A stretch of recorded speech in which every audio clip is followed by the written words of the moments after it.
할렐루야. 할렐루야.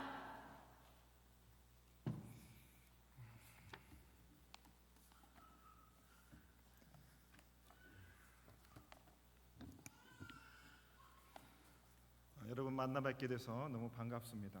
먼저 이 자리에 부족한 종을 세워주신 우리 하나님 앞에 진심으로 감사를 드립니다.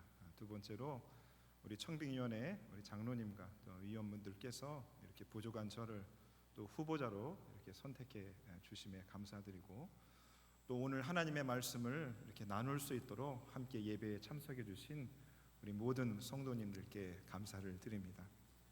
마지막으로 제가 오늘 후임 담임 목사 후보자로 설교를 하지만 그저 제가 후보자로 이제 장로님께 연락을 받고 한 주간 교회를 생각하면서 하나님께서 제게 주신 또 이 교회를 향해서 주신 말씀들을 잘 전하고, 그래서 예배 후에 제 마음에도 또 여러분 마음에도 하나님만 가득 남는 이 시간이 되기를 바라겠습니다. 코로나 이후에 사회학자들이 우리 사회를 향해서 여러 가지 이야기를 했는데 그 중에 하나가 각자 도생의 시대라고 말을 합니다. 각자 도생의 의미는 제각기 살아나갈 방법을 꾀한다는 의미입니다. 각각 스스로 살아갈 그림을 그린다는 겁니다. 각자 도생의 이 대한민국을 우리들이 살아가고 있습니다. 교회 역시 그 각자 도생의 대한민국에서 우리가 예외일 수 없습니다. 왜냐하면 우리 교회도 대한민국의 일원이기 때문입니다. 자신의 인생을 스스로 찾아가야 되고 인생의 그림을 그려야 하니 사람들은 외로움에 노출될 수밖에 없습니다. 젊은이나 중년이나 나이 많은 사람들이나 모두가 다 외로움을 겪고 있습니다. 1인 가구는 점점 더 많아지고 있고, 또 우리들에게 가정이 있지만 우리가 가정에 모여서 가족들끼리 한 자리에 모여 있지만 서로가 손에 스마트폰을 쥐고 그것에 집중하는 것을 보게 되어집니다. 그래서 분명한 사실은 점점 더 가족 간의 대화가 줄어드는 것만 같습니다. 그래서 사람들은 더 외로움을 갖는 것 같습니다. 지난 9월 19일 목회 데이터 연구소라는 곳에서 이런 책을 하나 출간했습니다. 책의 제목이 한국교회 트렌드 2024입니다. 2024년도에 한국교회의 전망에 대해서 그 연구소에서 10가지의 키워드를 가지고 정리한 책이었습니다. 그 10가지의 키워드 중에 하나가 무엇이었냐면 외로운 크리스천입니다. 각자 도생의 시대, 그래서 외롭고 고립된 시대를 살아가는 대한민국의 많은 국민들과 그것이 너무 싫어서, 외로움이 너무나 싫어서 교회에 나와서 자신의 외로움을 달래기 위해서 교회에 나왔지만 교회에마저도 외로운 크리스천들이 있다는 것입니다. 거기서 조사를 해보니까 36%나 되는 성도님들께서 교회에서 외로움을 겪는다고 합니다. 3명 중에 한 분이 내가 교회에서조차 외로움을 느낀다는 겁니다. 여러분은 어떠십니까? 그리고 또 다른 키워드는 교회 리빌딩이었습니다. 교회를 다시 새롭게 세워야 한다는 겁니다. 그 말인즉 교회에 무너진 곳이 있다는 거죠. 코로나 이전부터 교회 전문가들은 이런 이야기를 했습니다. 한국 교회가 하락세에 접어들었다. 대형 교회나 중형 교회나 소형 교회나 말할 것 없이 하락세에 접어들었다. 그리고 코로나 이후에 그 하락세는 점점 더 가속화되었다고 말하고 있습니다. 젊은이들이 교회를 떠나고 30, 40 세대가 코로나가 끝났음에도 불구하고 교회로 돌아오고 있지 않습니다. 코로나 기간 중에 70세 이상의 시니어들께서 코로나에 걸리시고 병상에서 소천하시고 가족들이 제대로 운명하신 것도 보지 못하고 그렇게 세상을 떠나셨습니다. 그래서 이런 대한민국 교회의 하락세 가운데서 성도님들이 원하는 교회가 과연 어떤 모습일까를 조사를 해보니까 성도님들이 원하는 교회의 모습은 첫 번째로 예배가 중심이 되는 교회를 원한다는 것입니다. 일주일에 한 번 이 성전에 모여서 보이지 않는 예배를 통해서 보이지 않는 거룩하신 하나님을 만나고, 그래서 이 땅을 살아갈 수 있는 힘을, 영감 있는 그런 예배를 드리기를 원한다는 거죠. 그런 교회를 성도님들이 원하신다는 겁니다. 그리고 두 번째로 기도가 중심이 되는 교회를 원한다는 것입니다. 교회에 나왔을 때 너도 나도 누가 시키지 않았음에도 불구하고 하나님 앞에 간절히 기도가 중심이 되는 그런 교회를 성도님들이 원한다는 것이지요. 하지만 대한민국 교회는 권위적인 교회, 보수적인 교회라는 것입니다. 수직적인 문화 가운데서 소통의 부재가 있는 교회가 한국 교회의 현실이라는 겁니다. 그래서 교회를 다시 세워야 한다는 겁니다. 여러분, 이런 사실들을 볼 때에 우리가 직면한 상황이 결코 만만치 않습니다. 그리고 미래에 대한 전망과 예측은 점점 더 불투명합니다.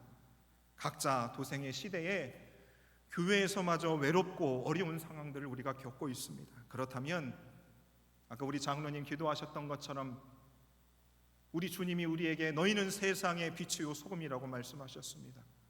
교회는 이 땅의 구원의 방주고 세상의 등불이 되어야 되는 것이죠. 그런 역할을 과연 우리 교회가 감당할 수 있을까? 한국 교회가 그런 역할을 감당할 수 있을까? 여러분, 그것이 가능할까요? 여러분, 솔직하게 이 질문에 여러분 어떻게 답하실 수 있겠습니까? 여러분들도 그런 질문들을 참 많이 하셨을 겁니다. 저 역시 제가 26살 때부터 사역을 시작했는데 20대, 30대를 보내면서 한국 교회의 이 절망적인 상황 속에서 제 마음에도 절망이 두려웠습니다. 나는 목회를 계속 해야 되는데 한국 교회의 상황은 정말 절망적이었어요. 그런데 하나님께서 40대에 저의 생각을 바꾸셨습니다. 아무리 상황이 절망적이어도 하나님이면 그 절망이 소망과 희망으로 바꿀 수 있다는 확신을 제게 주셨습니다. 물론 항상 그 마음을 갖지는 못합니다. 그렇지만 제 마음에 반전이 일어섰습니다. 그래서 하나님이라면 이 어려운 한국교회의 상황을 극복할 수 있겠다는 소망이 제 안에 가득합니다. 오늘 말씀은 바로 그런 절망적이고 어려운 상황 속에서 하나님께서 우리에게 승리를 주시는 말씀인 것입니다. 이 말씀을 통해서 우리 마음 가운데 소망과 희망이 가득하고 주 오실 그날까지 승리하는 삶을 살아가는 우리 모든 성도님들 되셨으면 좋겠습니다. 오늘 본문의 말씀은 이스라엘과 아말렉과의 전투 장면입니다. 이 전투에서 이스라엘이 승리합니다. 그래서 이 전쟁에서 승리한 후에 모세가 제단을 쌓고 그 이름을 여호와 니시라고 했습니다. 여러분, 여호와 니시 우리가 너무나 잘 아는 단어입니다. 여호와는 나의 깃발이 되십니다. 여호와는 우리의 승리가 되십니다. 우리 인생의 승리를 주신 하나님이 오늘 이 본문에 나와 있습니다. 여러분, 하나님이 우리에게 승리를 주신답니다. 고린도전서 15장에 보시면 우리 주 예수 그리스도로 말미암아 우리에게 승리를 주시는 하나님께 감사한다 했습니다. 무엇 때문에 승리할 수 있다고요? 하나님 때문에, 예수님 때문에 우리는 승리할 수 있다는 것입니다.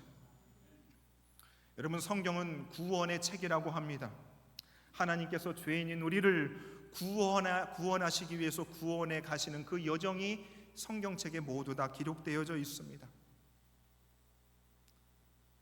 죄에 묶여 있고 죄의 사망에 묶여져 있던 우리들을 죄로부터 해방시키시고 죄를 이기고 사망을 이길 수 있는 그 승리에 관한 책이 바로 이 성경이라고 하는 것입니다.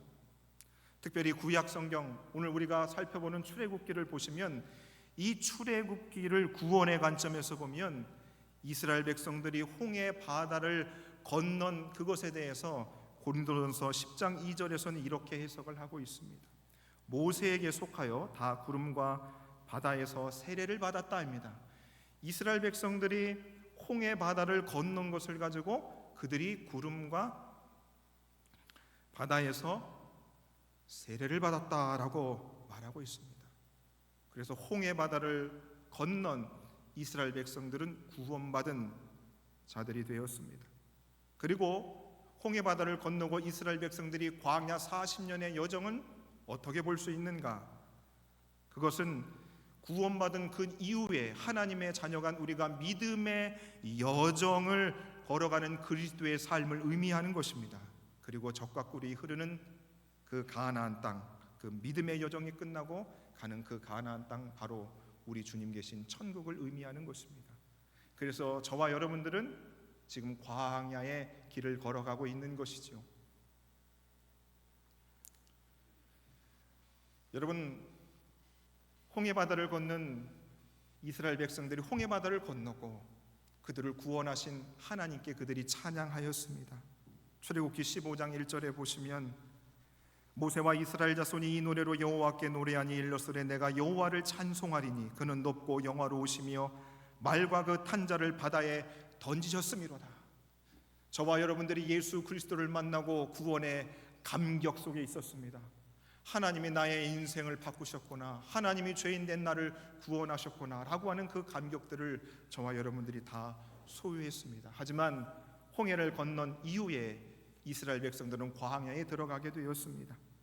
그래서 출애굽기 15장 이후로 보시면 오늘 본문에 이르기까지 그들의 광야의 여정들이 계속해서 기록되어져 있습니다. 그들이 수르광야를 갔습니다. 그들이 엘림으로 갑니다. 그들이 신광야에 이릅니다. 그리고 오늘 본문에 르비딤까지 이르게 되었습니다. 여러분, 수르광야에서 무슨 일이 있었습니까? 광야에 들으니 목이 마릅니다.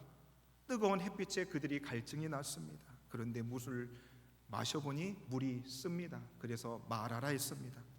모세를 통하여 하나님께서 물을 달게 하셨습니다. 그들의 목마름을 해결해 주셨습니다. 신광야에 그들이 들어갔습니다. 이스라엘이 배가 고픕니다.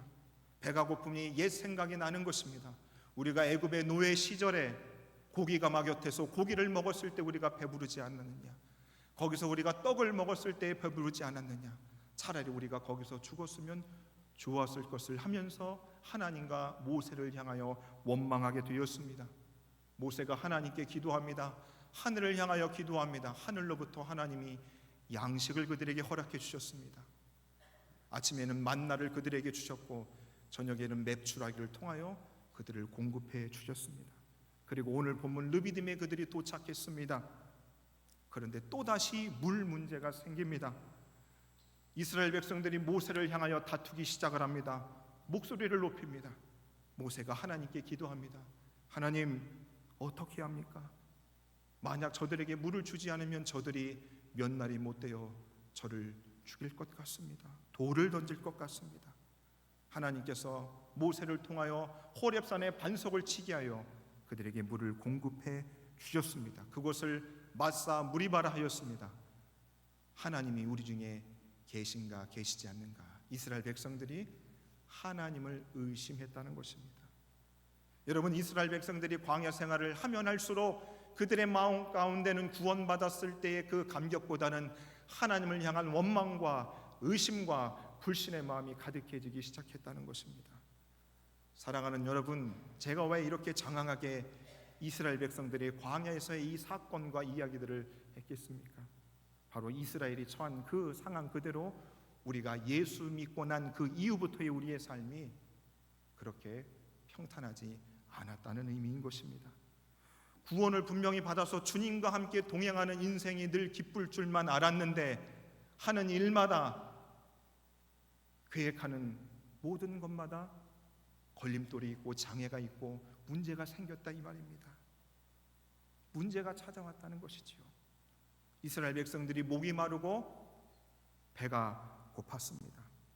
그 배고픈 상황들에 대해서 우리 예수님이 우리들에게 이렇게 말씀하셨습니다. 그러므로 염려하여 이르기를 무엇을 먹을까 무엇을 마실까 무엇을 입을까 하지 말라.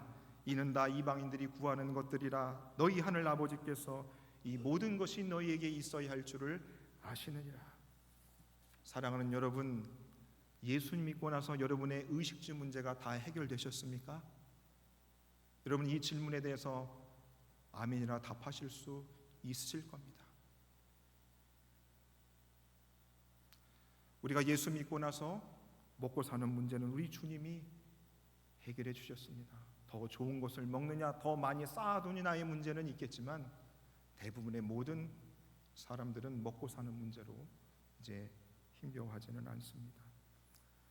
그렇게 주님이 우리를 먹이시고 입히시고 살아갈 공간을 주셨으니 그저 예수님 잘 섬기며 살아가면 되는데, 오늘 바로 르비딤에서 아말렉이라고 하는 그 자들이 공격을 해오는 겁니다.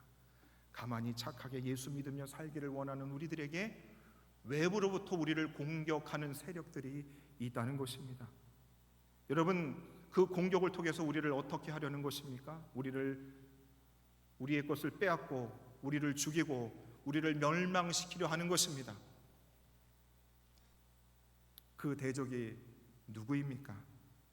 베드로전서 5장 8절에 보시면 근신하여 깨어라 너희 대적 마귀가 라고 되어 있습니다. 우리의 대적이 누구라고요? 마귀라고 하고 있습니다. 세번역 성경에서는 여러분들의 원수 악마가 라고 번역하고 있습니다. 여러분, 저와 여러분들을 주님을 섬기며 살아가는 믿음의 길을 걸어갈 때에 우리를 공격하는 세력이 누구라고요? 우리의 대적은 마귀 사단이라고 하는 것입니다. 여러분 잘 한번 생각해 보십시오. 우리의 적, 우리의 원수가 누구입니까? 사람이 아닙니다. 함께 예배를 드리는 우리 성도님들이 우리의 적이 아닙니다. 여러분들과 함께 일터에서 일하는 사람들, 함께 한 가정을 이루며 살아가는 가족들이 여러분들의 적이 아닙니다. 그래서 여러분, 우리는 싸우면 안 됩니다. 싸우면 안 됩니다. 어렸을 적에 우리 부모님들이 우리들에게 그러지 않았습니까? 싸우면 안 됩니다. 싸우면 안 돼. 이 말씀을 우리 부모님들이 하셨습니다. 여러분, 우리가 구원받고 나서 우리는 보이는 것을 상대하는 사람들이 아닌 것이지요.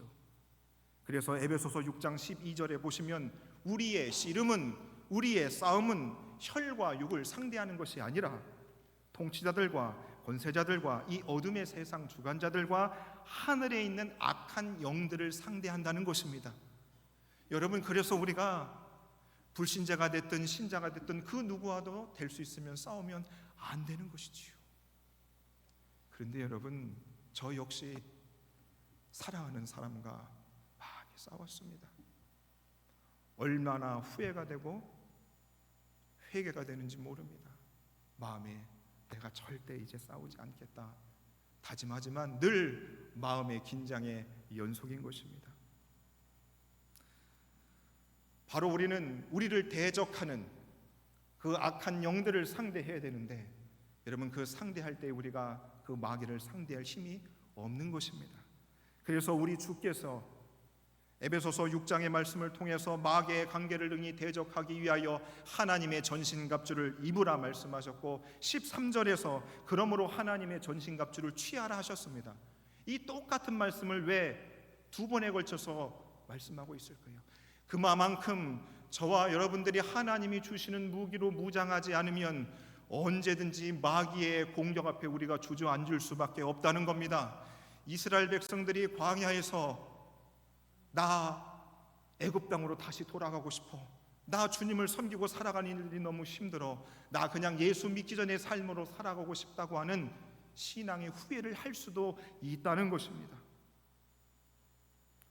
여러분, 저와 여러분들이 하나님의 전신갑주를 입고 있습니다. 그런데 여러분, 우리가 마귀와 상대할 때 그리 만만치 않습니다. 여러분, 왜 그럴까요? 우리가 하나님의 전신갑주를 입어도 마귀가 계속해서 공격해 옵니다. 여러분, 오래 싸워 보셨습니까? 오래 싸우면 어떻습니까? 지칩니다. 그래서 그만 싸우자고 하죠. 안 싸워 보셨습니까? 여러분, 마귀가 계속해서 쉴 새 없이 우리를 공격하니 우리 역시 그것을 상대하다 보면 어떻습니까? 피곤하고 지치는 것입니다. 저와 여러분들에게 믿음이 없어서가 아닌 것이지요. 하나님을 몰라서 그러는 것이 아닙니다. 오랜 시간 싸우며 우리가 지치는 것입니다. 심지어 우리들이 예배를 드리는 이 상황에서도 마귀는 우리가 예배에 집중하지 못하도록 틈탄다 이거죠. 공격한다는 것입니다. 예수님을 팔았던 가룟 유다 역시 그는 누구였습니까? 예수님과 3년 동안 동고동락했던 예수님의 제자였습니다. 그런데 그가 예수님과 항상 함께 있었지만 마귀가 그에게 틈을 타 그를 공격해 그가 예수님을 팔게 되었습니다. 여러분, 그런데 오늘 모세의 반응을 보십시오. 그가 지금 영적인 치열한 전투 속에서 그는 두려워하지도 않고 그는 놀라지도 않고 그는 승리를 예상한 듯이 그는 아주 담담히 오늘 이 전쟁을 대하고 있습니다. 오늘 말씀 9절 말씀 보시면 이렇게 기록하죠. 모세가 여호수아에게 이르되 우리를 위하여 사람을 택하여 나가서 아말렉과 싸우라. 내일 내가 하나님의 지팡이를 손에 잡고 산 꼭대기에 서리라 라고 말하고 있습니다. 여러분, 모세는 간단 명도했습니다. 지금 내부적으로는 이스라엘 백성들이 계속해서 모세를 원망하고 하나님을 원망합니다. 왜 우리를 광야로 데리고 왔냐고. 그리고 외부적으로 아말렉이 이스라엘에게 전쟁을 겁니다. 여러분, 내외적으로 모세에게 얼마나 큰 부담이었겠습니다. 그런데 모세는 전혀 눈 하나 깜짝하지 않고 그가 있는 것입니다. 여호수아에게 명령해서 너는 군사를 택하여 아말렉과 싸우고 나는 내일 하나님의 지팡이를 들고 산 꼭대기에 설 것이다. 어떻게 전쟁에 응해야 되는지 모세는 다 알고 있었습니다.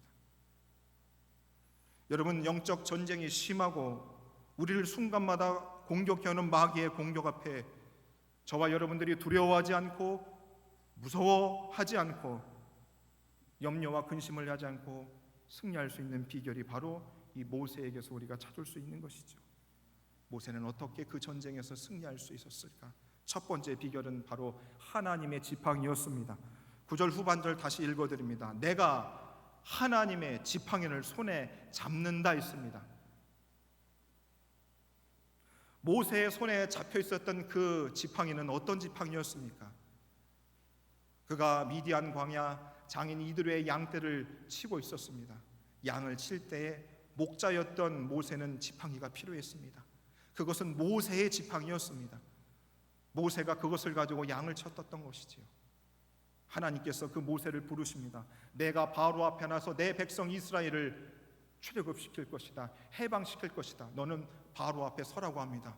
모세가 버팅깁니다. 하나님, 나는 그럴 능력이 없습니다. 하나님, 나는 바로 앞에 설 수 없습니다. 그때 하나님께서 모세를 설득하기 시작합니다. 내 손에 들고 있는 것이 무엇입니까? 지팡이입니다. 그 지팡이를 던져라. 그 지팡이가 뱀이 됩니다. 모세가 무서워서 뱀을 피합니다. 하나님이 모세에게 말하죠. 그 지팡이를, 그 뱀의 꼬리를 잡으랍니다. 꼬리를 잡으니 지팡이가 됩니다. 그리고 그가 바로 왕 앞에 서서 똑같이 그 지팡이를 바로 왕 앞에 던집니다. 뱀이 됩니다. 그리고 나서 10가지 재앙이 애굽 땅에 임하게 됩니다. 10가지의 재앙을 통하여 완악한 바로 왕을 항복시키려고 했던 것도 있지만 하나님께서 모세의 그 지팡이를 통하여서 10가지 재앙 속에서 모세에게 확신의 마음을 줍니다. 10가지 재앙 중에 첫 번째 재앙이 모세가 바로 앞에 나일 강가에 서서 그 지팡이로 강을 쳤다고 말씀합니다. 그리고 그 물이 다 피로 변했습니다. 지팡이를 치니 물이 다 피로 변합니다. 세 번째 재앙, 지팡이를 땅에 치니 애굽 온 땅에 이가 들끓었다고 합니다. 7번째 재앙, 지팡이로 땅을 치니 애굽 온 땅에 우박이 내렸다 합니다. 8번째 재앙, 모세가 지팡이를 드니 애굽 땅에 메뚜기 떼가 가득했다 합니다. 여러분, 모세 들고 있는 그 지팡이를 통해서 첫 번째 재앙, 그리고 마지막 이 재앙을 통해서 모세는 그 재앙이 일어날 때마다 내가 들고 있는 이 지팡이가 보잘것 없는 것이 아니라 하나님의 지팡이가 되는구나. 하나님께서 이 지팡이와 함께 하시는구나. 하나님이 내게 들고 있는 이 지팡이를 통해서 나를 도와주시구나 라고 하는 그 확신을 그가 갖게 되었다는 것입니다.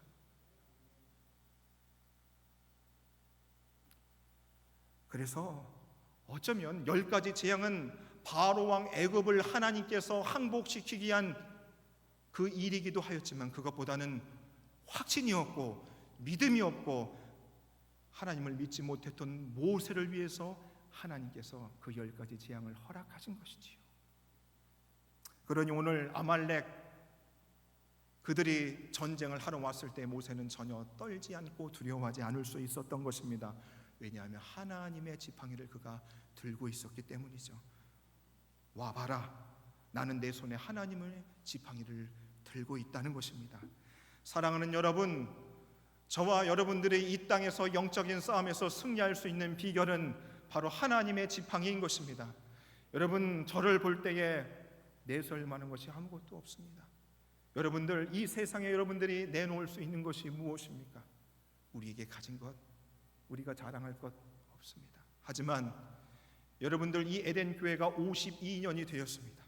그리고 여러분들이 이 교회를 통하여 하나님이 여러분의 인생에 함께 하셨던 놀라운 은혜와 역사들, 이 공간에서 체험한 경험들이 있을 줄 믿습니다.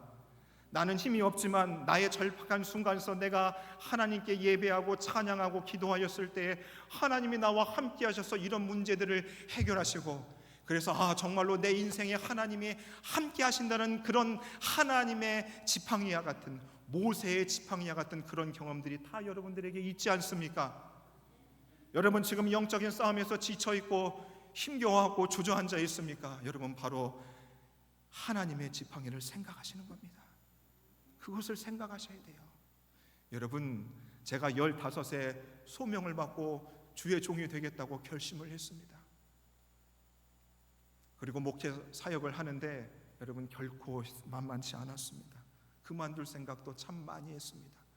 그런데 그 어려움을 어떻게 이겨냈는가? 제가 15살 주님을 부흥회 때 만났습니다. 그때 뜨겁게 주님을 경험했습니다. 어려울 때마다 그때를 생각했습니다. 하나님이 그때 나를 만나주셨지. 맞아, 반드시 하나님은 그때 살아계셨고 나를 만나주셨어. 그것을 생각하면서 그 어려움을 제가 극복해냈습니다. 모세가 영적인 이 아말렉과의 전투에서 승리할 수 있었던 두 번째 비결은 두 손을 높이 드는 거였습니다. 기도하는 것이었습니다. 10절 말씀과 11절 말씀 보시면, 모세와 아론과 훌은 산 꼭대기에 올라가서 모세가 손을 들면 이스라엘이 이기고 손을 내리면 아말렉이 이기더니 했습니다. 여러분, 오늘 이 전쟁을 보시면서 모세가 손을 들면 이스라엘이 이기고 손을 내리면 아말렉이 이긴다 했습니다. 무슨 의미냐? 이 전쟁의 승패는 하나님이 가지고 있다는 것을 말하고 있습니다. 지금 산 꼭대기에서 모세는 저 밑에서 여호수아와 그들의 군사들이 아말렉과 싸우는 전투의 장면들을 보고 있습니다. 여호수아가 잘 싸우고 좋은 군사들을 가지고 있어도 그 전쟁의 승패는 그들에게 있지 않다는 거죠. 오직 하나님께 있다는 것을 오늘 말씀해 주고 있는 것입니다. 여러분, 모세는 애굽의 왕자였습니다. 그가 왕실에 있으면서 그는 각종 좋은 교육들을 다 받았습니다. 정치, 경제, 사회, 문화, 철학, 군사, 무예까지 모세는 모든 것들을 다 배웠던 사람입니다. 그러니까 이 전쟁에서 승리하려면 여호수아에게 명령하지 않고, 그가 산 꼭대기에 가서 기도하지 않고, 오히려 그는 여호수아에게 이런 전략을 가지고 이런 군사들 이렇게 해서 이렇게 공격을 하라고 그는 충분히 말할 수 있는 능력이 있었음에도 불구하고 그는 자신의 가지고 있는 지혜와 지식을 다 뒤로 한 채 산 꼭대기에 올라가 하나님 앞에 기도했다는 사실입니다. 여러분, 인류 역사상 가장 위대한 사건은 무엇입니까? 우리 예수님께서 십자가를 지시고 온 인류의 죄악을 담당하신 그 사건이지 않습니까? 우리 예수님께서 그 사건, 그 일들을 이루기 위해서, 완수하기 위해서 우리 예수님이 그 일을 하시기 전에 무엇을 하셨습니까? 우리 예수님이 겟세마네 동산에 가셔서 땀방울이 핏방울이 되도록 기도하셨습니다. 하셨습니다.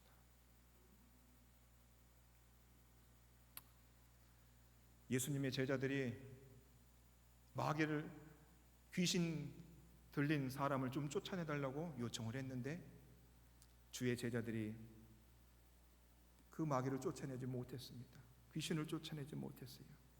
제자들이 예수님께 묻습니다. 예수님, 우리는 왜 쫓아내지 못했습니까? 귀신을 쫓아낼 방법이 무엇입니까? 우리 예수님께서 마가복음 9장 29절에서 기도 외에는 다른 곳으로는 이런 종류가 나갈 수 없다 말씀하셨습니다. 저와 여러분들이 하나님의 특별하신 은혜로 구원받은 백성 되었습니다. 예수 십자가를 저와 여러분들이 깊이 묵상하며 그 십자가를 몸소 체험했습니다. 성령 충만을 받아 우리 주님이 꿈을 주시고 이 교회를 세웠고 이 교회가 다음 세대를 살려낼 수 있는 교회에 대한 위대한 꿈도 우리가 꾸었습니다. 그리고 열심히 우리가 그 일들을 힘써 해왔습니다. 하지만 광야 같은 이 세상 가운데 파도가 밀려옵니다. 파도가 쉼없이 치듯이 우리 삶에 그렇게 영적인 전투와 유혹들이 가득합니다. 그때마다 모세가 손을 들고 기도하듯이 우리도 그렇게 두 손 들고 그 문제들과 그 싸움으로부터 승리한 경험들이 저와 여러분들에게 있지 않습니까? 여러분, 응답을 받지 않았습니까? 그래서 감사해서 하나님 앞에 헌물도 했고 헌신하고 봉사하지 않았습니까? 우리가 그렇게 여기까지 왔습니다. 그런데 여러분, 우리의 상황이 지금 어떠합니까? 모세도 그렇게 손을 들고 하나님 앞에 기도하니 전쟁이 빨리 승리로 끝마쳐질 줄 알았습니다. 그런데 12절 말씀 보시면 이런 말씀이 나옵니다. 변수가 나오죠. 모세의 팔이 피곤함에, 예, 그렇습니다. 우리 안에 예수 그리스도가 있고 성령 충만함을 받아도 우리가 하나님을 향하여 높이 손을 들고 기도해서 하나님이 우리를 이기게 하시지만 모세의 팔이 피곤해졌다는 겁니다. 팔이 내려온다는 것입니다. 여러분, 손 들고 여러분 기도해 보신 적 있습니까? 10분만 손 들고 있어도 너무 무겁습니다. 이 피곤하다는 이 의미가 원어적으로 무겁다라는 뜻을 가지고 있고 고통스럽다라는 뜻을 가지고 있습니다. 팔을 높이 들고 기도하니 시간이 지나니 무거운 겁니다. 그리고 고통이 찾아옵니다. 팔이 내려옵니다. 그런데 그 팔은 절대로 내려와서는 안 되는 팔이었다는 것입니다. 사랑하는 여러분, 저와 여러분들의 팔이 피곤할 수 있습니다. 우리가 하나님 앞에 예배하지 않는 것도 아니고 기도하지 않는 것도 아닌데 우리가 왜 이 영적인 싸움에서 이렇게 힘겨워하는가? 우리의 팔이 내려오고 있기 때문인 것입니다. 모세는 자신의 팔이 피곤할 줄 알고 있었습니다. 그래서 아론과 훌을 같이 데리고 간 것이죠. 그리고 아론과 훌이 한쪽에서는 이쪽에서, 한 사람은 저쪽에서 모세의 팔을 붙들어 올렸습니다. 그리고 절대로 그의 팔이 내려오지 않도록 부축을 했다는 사실입니다. 사랑하는 여러분, 모세에게는 아론과 훌이 양옆에서 그의 피곤한 팔을 들어줄 사람들이 있었습니다. 기도의 동지들이 있었습니다. 동역자들이 있었습니다. 여러분, 지금 이 시대 모두가 피곤해합니다. 필요한 사회를 살아가고 있습니다. 고단한 인생, 외로운 인생, 우리의 이 피곤한 팔을 들어줄 사람이 필요합니다. 누구에게 여러분 부탁할 수 있습니까? 내가 영적인 싸움을 싸고 있는데 내 팔이 무거우니 내 팔을 좀 들어줬으면 좋겠다. 여러분, 그 기도를 부탁할 사람이 여러분들에게 있습니까? 여러분, 있습니까? 세상 사람들, 내가 영적으로 지금 힘드니 내 기도의 팔이 내려오지 않도록 나를 위해서 기도해줘. 세상 친구들 아무리 이야기해도 그 뜻을 이해할 수 없는 것입니다. 사랑하는 여러분, 여러분들의 영적인 피곤한 팔을 누가 붙들어 줄 수 있습니까? 바로 함께 예배를 드리는 좌우 앞뒤에 있는 함께 예배드리는 우리 에덴의 성도님들입니다. 여러분, 우리가 서로를 위해서 기도하지 않으면 방법이 없습니다. 방법이 없습니다. 서두에서 저는 무거운 이야기를 말씀드렸습니다. 한국 교회가 다시 세워져야 된다.